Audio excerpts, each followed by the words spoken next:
Hi guys! It's about a minute left until the new major crimes, and I'm so excited. My mom is sitting next to me. She will not be on camera, but she might be talking. Raymond Cruz being featured in this episode with the Julio story, and then we've got Sharon Beck.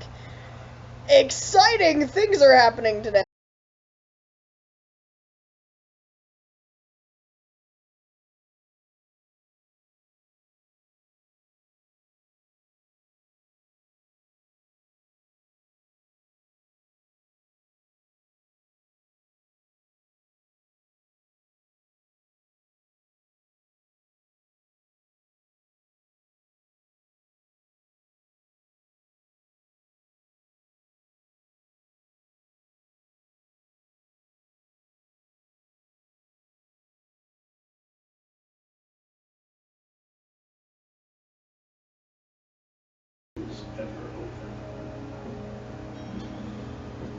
Sharon's pissed!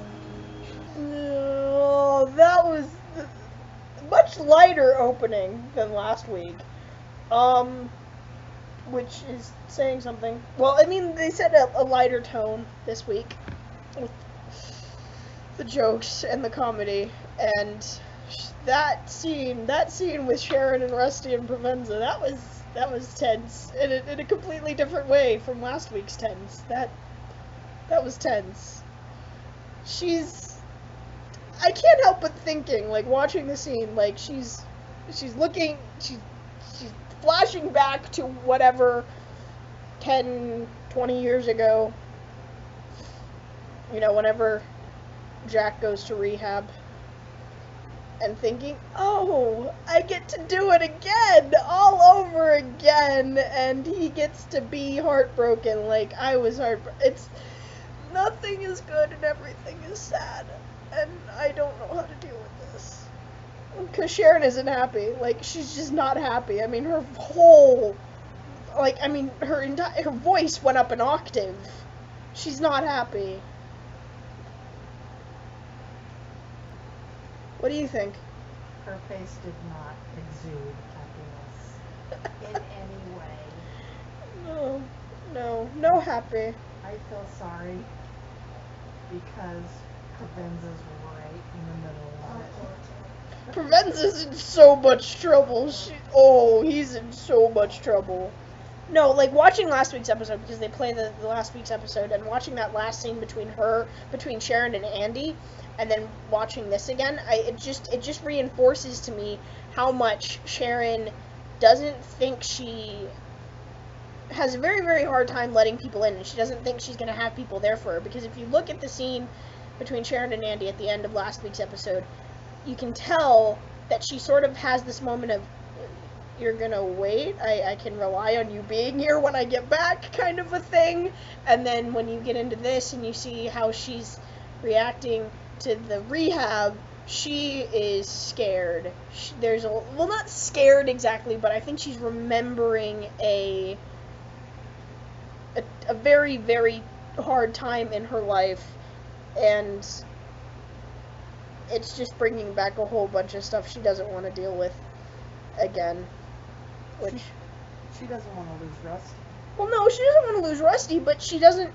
I mean, her husband is an addict, certifiable, Right. And they probably went through the whole rehab thing with the alcoholism, and it didn't work out, and now he's gambling, and that was probably a whole ordeal besides the drinking. And she just, I mean, she's seeing it again, and which is just gonna suck to watch her go through that. And then she's got to guide Rusty through it, because I mean, while he's dealt with an addict for a mother, he's still expecting that, there's still this little naive kid part of him that's still expecting that his mom is going to get better, and she might not.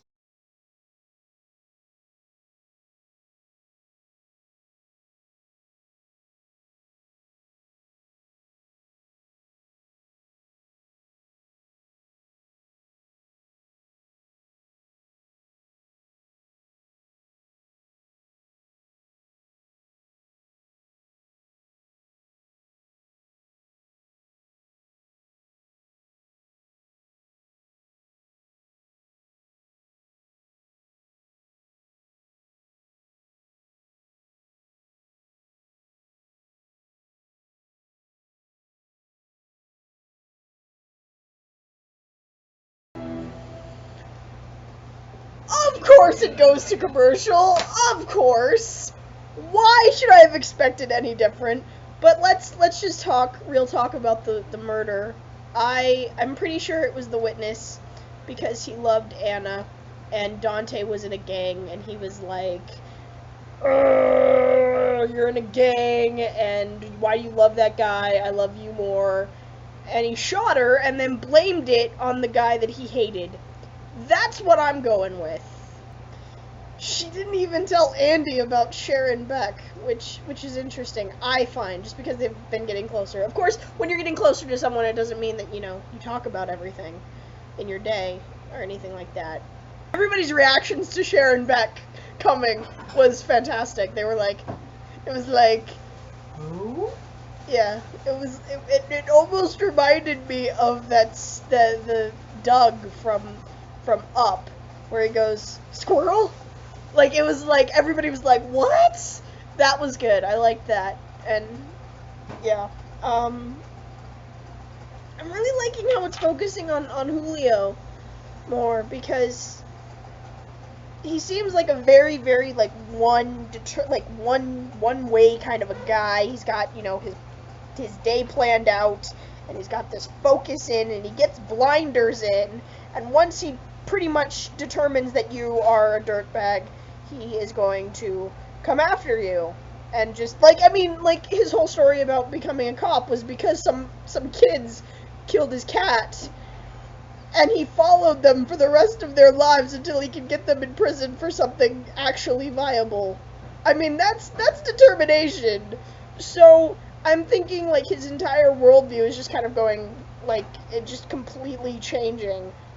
Or at least, being set on its side, because he's been thinking one thing for years and years and years, and then it just kind of goes, yeah, and he just sort of gets thrown off.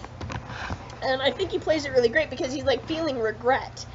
And that whole scene, and I really, really loved how they put Julio and Sharon in the scene talking to the grandmother, because I just feel like it was perfect. It was like she had the soft touch, and he was, I don't know why, but they've never really paired them before like that.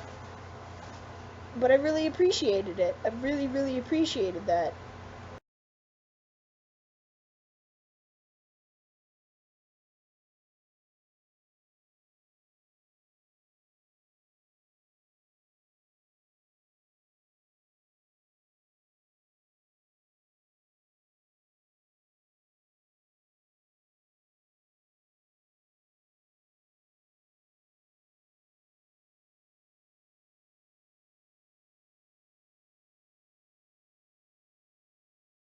They're killing me with all of this. I mean, just lot feels. It's like a wave of emotion and feelings.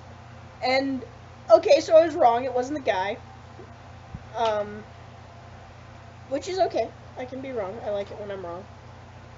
Um, and that whole thing with the two Sharons meeting, Sharon Rader is doing it for Rusty. She didn't want to be there. She doesn't want to even be, like, looking at Sharon Beck. At least that's how I'm looking at it. I don't know. What about, would you agree? I would agree. Yeah, okay. So, I mean, but that is mainly for Rusty, because Rusty needs to heal. No matter what happens with his mom, he needs to be able to put that aside so he can move forward from this past that he has, and know that no matter what, he can be strong without his mother. This is gonna get confusing talking about two Sharons, but Sharon Rader was right when she said it's important what she does with it. And if Sharon Beck decides to push forward and make it to 60 days and then go on beyond 60 days, that would be amazing, and she could have a very successful life beyond this. But part of me just doesn't think it's gonna happen.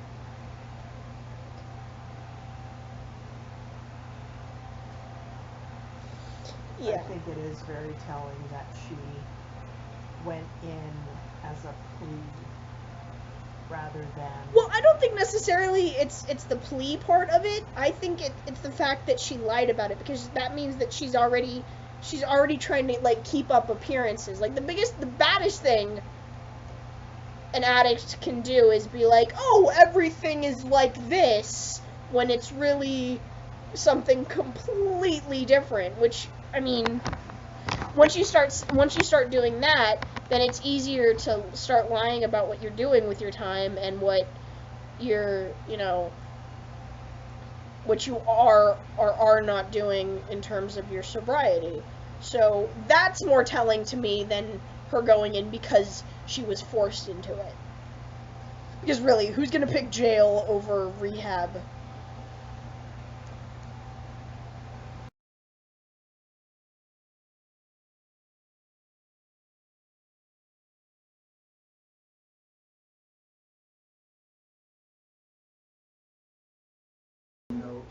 I was right!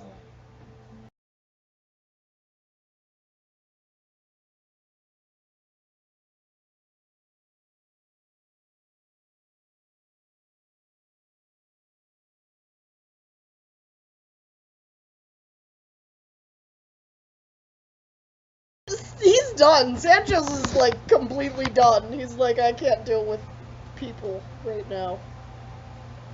And why is it?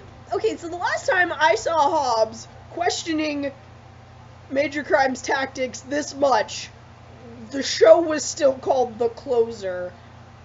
I don't understand it.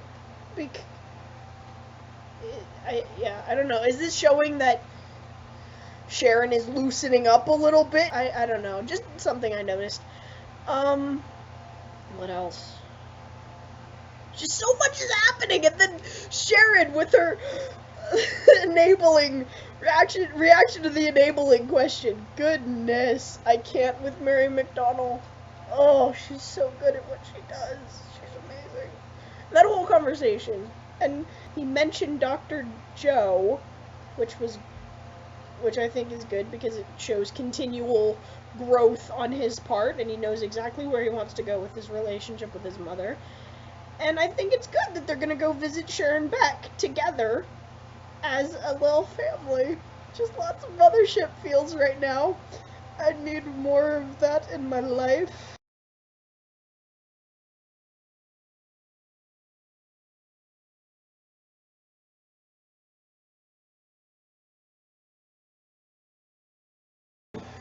That episode couldn't have ended any more perfectly. Like, you have the Sharon and Rusty thing, and then the Sanchez thing, and I have no words because it's all perfect, and everything hurts. And then next week is gonna be the Flynn and... Oh, next week's gonna be Flynn and Provenza! Dick Tracy and... Oh, I'm so excited. I'm so excited. Guys, I'm so excited. And I will see you next week. And somewhere in between with fangirling and fic and all the fun things.